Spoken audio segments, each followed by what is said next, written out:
Thank you, Dr. Hamre, for your warm introduction. Thank you, Secretary Armitage, and thank you, Ambassador Seifer, and thank you, Governor Parnell. Thank you, Dr. Green, and thank you all for joining me today. Last year, Richard Armitage, Joseph Nye, Michael Green, and others published a paper about Japan. They asked if Japan would end up becoming a Tier 2 nation. Secretary Armitage, here is my answer to you. Japan is not and will never be a Tier 2 country. That is the core message I am here to make. And I should repeat it by saying, I am back. And thank you. And so shall Japan be. That much is what I have wanted to say. I could stop here and take your questions for the next 50 minutes. I know, however, that Ambassador Sasae has started to look very much anxious. So I'll go on talking anyway. Bear with me for another 20 minutes. The time I spent 5 long years since leaving office as Prime Minister was my time for reflections. First and foremost, I reflected upon where Japan should stand in the future. I didn't think whether Japan could do this or that.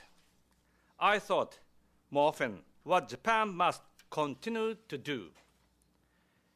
Here are the 3 tasks that were always in my mind while I was thinking that way. Firstly, when the Asia-Pacific or the Indo-Pacific region gets more and more prosperous, Japan must remain a leading promoter of rules. By rules, I mean those for trade, investment, intellectual properties, labor, environment, and the like. Secondly, Japan must continue to be a guardian of global commons, like maritime commons, open enough to benefit everyone. Japan's aspirations being such, thirdly, Japan must work even more closely with the US, Korea, Australia, and other like-minded democracies throughout the region. The rules promoter, a commons guardian, and an effective ally and partner to the US and other democracies must Japan be. I also looked at the globe. It tells me that as your long-standing ally and partner, Japan is a country that has benefited from and contributed to peace and prosperity in the Asia-Pacific for well over half a century. The bedrock for that, needless to say, has been our alliance. It is high time in this age of Asian resurgence for Japan to bear even more responsibilities to promote our shared rules and values, preserve commons, and grow side by side with all the high achievers in the region. No luxury is allowed for Japan to be self-absorbed in its struggle against economic malaise. My mental globe also told me that Japan must remain a robust partner in the fight against terrorism. My resolve is even stronger now after what happened in Algeria, the killing of 10 Japanese and 3 American engineers. The world still awaits Japan, I thought, in promoting human rights in the fight against poverty, illness, and global warming, and the list goes on. That's why, ladies and gentlemen, I stood for office again. That's why I'm resolute to turn around Japanese economy. I said a moment ago that the Asians are making great progress, with the exception of a single country. I should have added the exception, of course, North Korea. My government, upon their nuclear test, introduced an added sanction against Pyongyang. Their nuclear ambition should not be tolerated unless they give up on developing nuclear arsenal, missile technologies, and release all the Japanese citizens they abducted. My government will give them no reward. This is no regional matter, but a global one. Japan, on my watch, should work hard with the US, South Korea, others, and the United Nations to stop them from seeking those ambitions. Now, if you looked at the lapel of my jacket, I put on a blue ribbon pin. It is to remind myself each and every day that I must bring back the Japanese people who North Korea abducted in the 1970s and 80s. Among them was a girl, Megumi Yokota, who was only 13. That is also the reason why, as a nation firmly behind human rights, Japan must stay strong. Strong first in economy and strong also in its national defense. Let me tell you, Japan must be austere as well. Yet, I led my government to increase for the first time in many years the budget for homeland defense. So today, here with you, with John, Mike, and all my distinguished friends and guests, I make a pledge. I will get back a strong Japan, strong enough to do even more good for the betterment of the world. Thank you.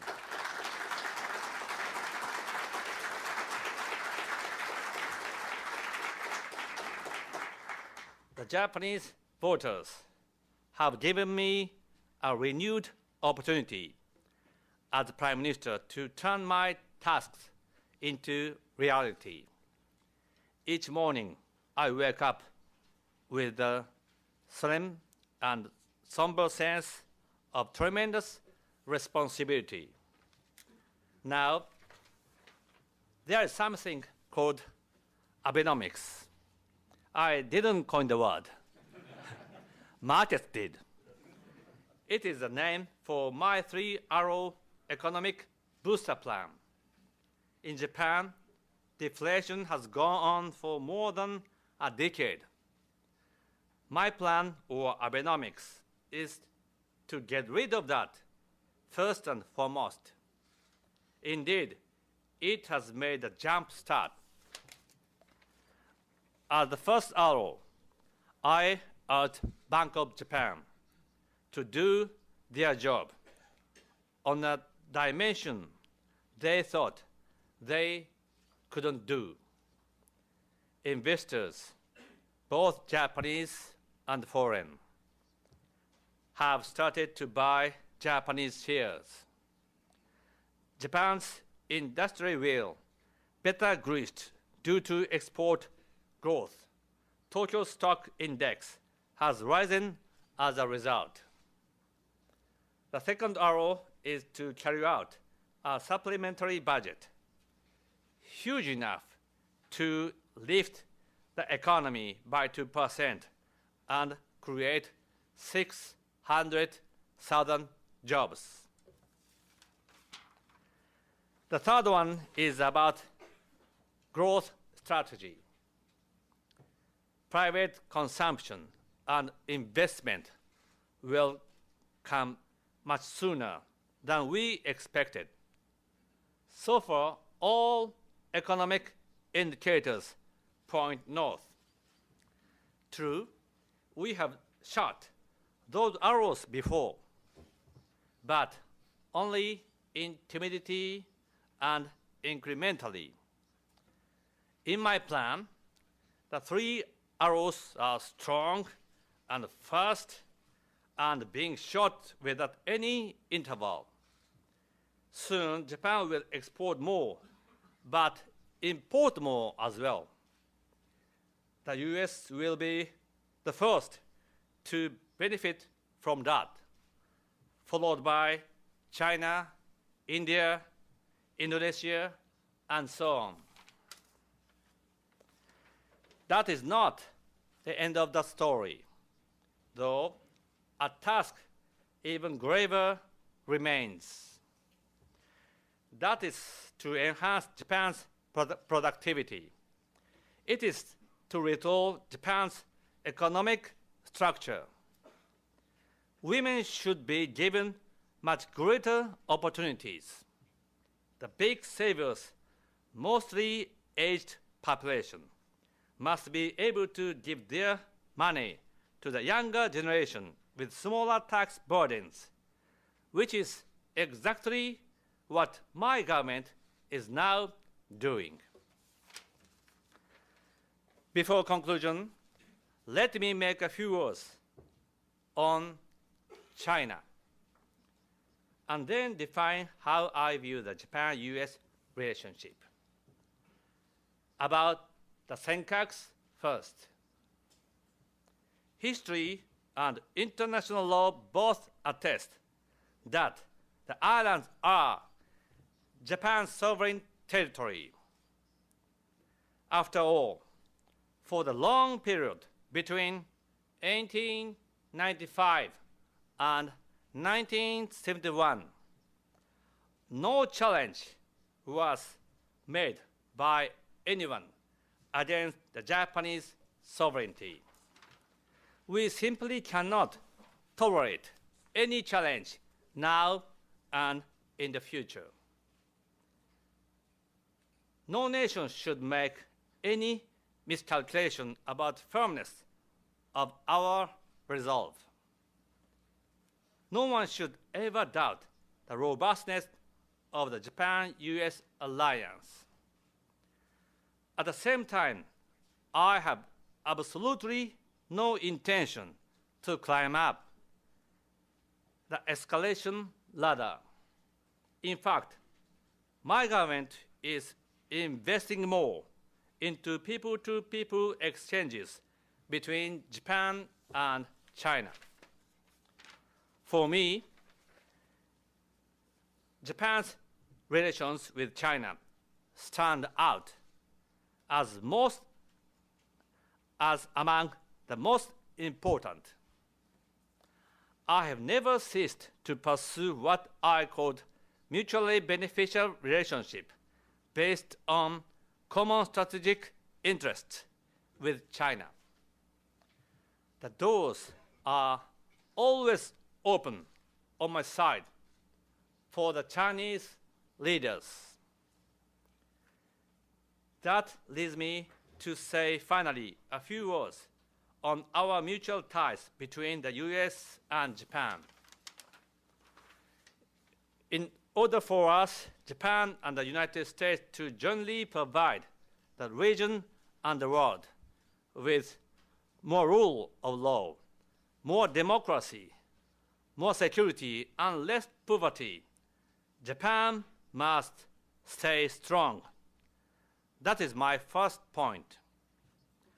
I have started to revisit our National Defense Program outline. Our Defense Ministry will get an increased budget, all in order to do just that.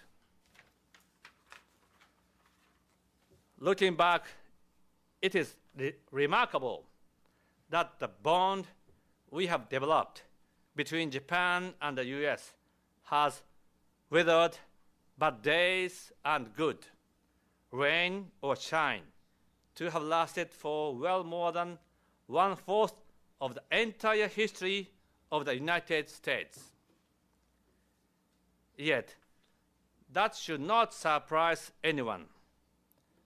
The United States, the oldest and the biggest maritime democracy, and Japan also, Asia's most experienced and the biggest liberal democracy, that is also an ocean goal, are a natural fit. They have been so for many decades, and they will remain so for many more decades to come. Some say now the biggest emerging market is in fact Middle America, like Dakotas and Carolinas. Now, in conclusion, ladies and gentlemen, my task is to look toward the future and make Japan the second biggest emerging market in the world, and the even more trusted partner for the region and the world. The road ahead is not short, I know that, but I have made a comeback just to do it. For the betterment of the world, Japan should work even harder. And I know I must work hard as well to make it happen. So, ladies and gentlemen, Japan is back. And keep counting on my country. Thank you very much.